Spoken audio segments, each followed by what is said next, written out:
All right, so today we're going to have a look at some properties of cis theta.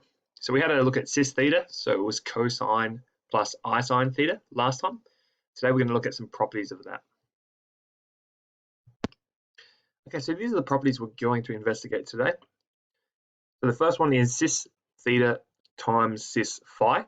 So when we multiply two cis's, not sure the plural of cis, but when we multiply the two of them, what we do is the result will be cis of the sum of those angles. All right. If we divide them, the result is the first one, the numerator, theta, minus phi on the denominator. And the last one is cis of theta plus some lot of 2 pi, or 360 degrees, just equals the original theta. So we might recognize the bottom one, but the top two are a little bit different. So the reason the bottom one works is when we had our unit circle, for example, if we had an angle of, I don't know, pi on 4, or 45 degrees, if I did pi on 4 plus 2 pi is the full way around, I get back to the start. So if I've got an angle plus some lot of 2 pi, if it's one lot of 2 pi or we had to go around twice, it would always come back to the same spot and it would just be equal to that theta. So that's the last one.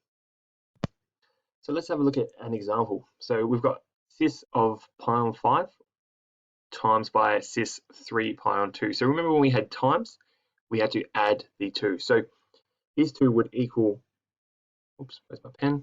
There it is. These two would equal one lot of cis, so cis pi on 5 plus 3 pi on 10. Now we know when we add fractions, we would have the same denominator, so this is the same as cis. If I multiply the top and the bottom by 2, I get 2 pi over 10 plus 3 pi over 10. 2 pi plus 3 pi is 5 pi, so I'm going to get cis of 5 pi over 10, which is the equivalent of 5 divided by 10 is 1 over 2. So cis of pi on 2.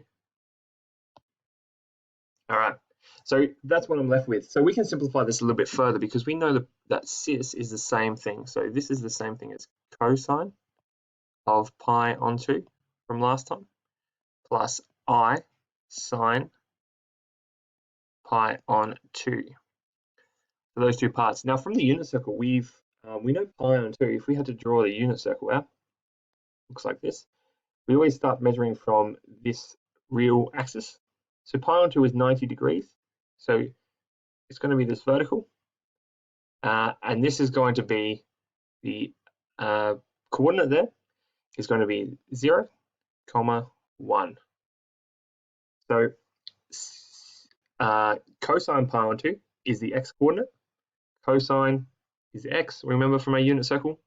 So that's going to be 0 plus I times sine pi on t. Sine is the y coordinate, which is 1.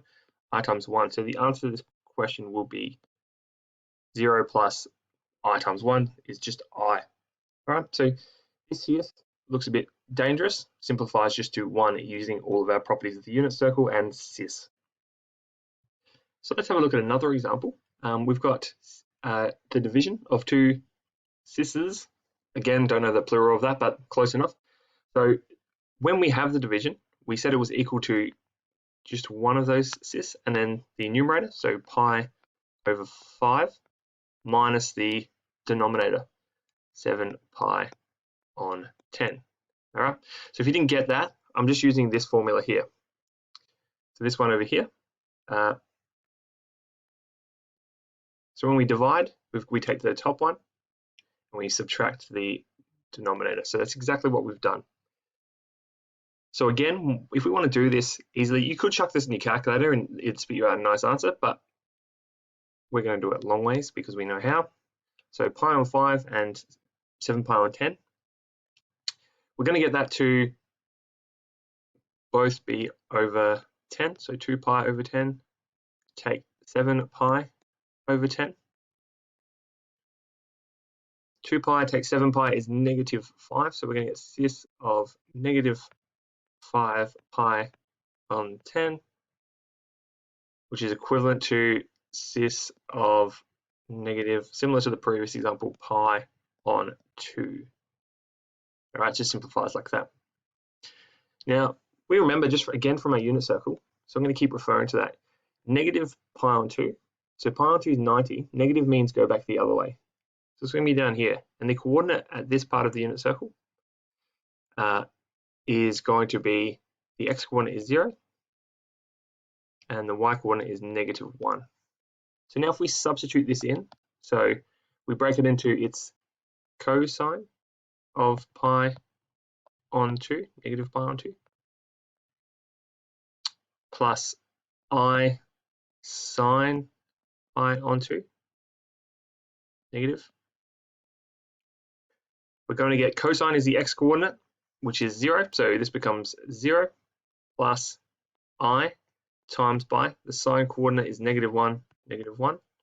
So 0 just goes away and we're left with negative I.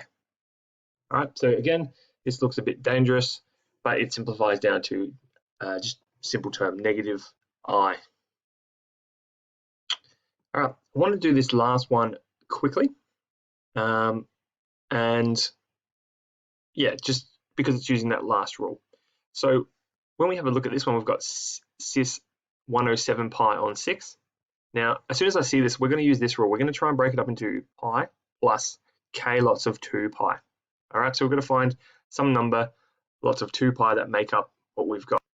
Now, just if we had taken a bit of a side note, 107 pi on 6, if you put that in your calculator, it's the same as 17 and 5 over 6 pi. 17 and 5/6 pi. All right. So you might be able to tell if we want to get in terms of like some lot of 2 pi, we can write this as a couple of ways, but the way we're going to write it is 18 pi minus 1/6 pi. All right, and we can write that in there. So we can say this equals cis of I'm going to write negative 1/6 pi first plus 18 pi.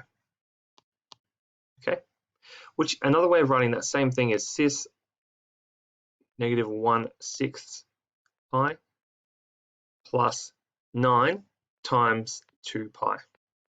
All right, and that might be a little bit clearer to see because we've got 9 lots of 2 pi.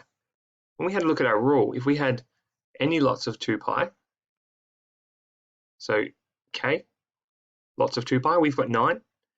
If we had that, we can just ignore it and we're left with that original thing there. So we could going back to our equation, we can leave alone this part, get rid of it, and we can just rewrite this as cis of negative pi over 6. All right, and it's a lot simpler than what we originally had, and we can go from there. So if we go back to our unit circle, we can see negative pi on 6 is, well, pi on 6 is 30 degrees, negative pi on 6 is negative 30 degrees. And on our unit circle, this is going to have a coordinate. So you're going to get really good at sketching these things. Just a side note, I'm sketching this pretty rough, but you're going to get good at doing that so you can think through it. The x coordinate is root 3 on 2, and the y coordinate is negative 1/2. All right, so if we put this in, well, if we expand this out, this is cosine of negative pi on 6 plus I sine negative pi on 6. We take the x coordinate, which is root 3 on 2, plus the y coordinate, which is I times negative 1/2, so plus negative 1/2 I, or you could write root 3 on 2 plus, subtract I on 2, right? And that's the simplification of our original. So we've done a few things. Hopefully we've got through them all and we'll have some practice now. Thank you.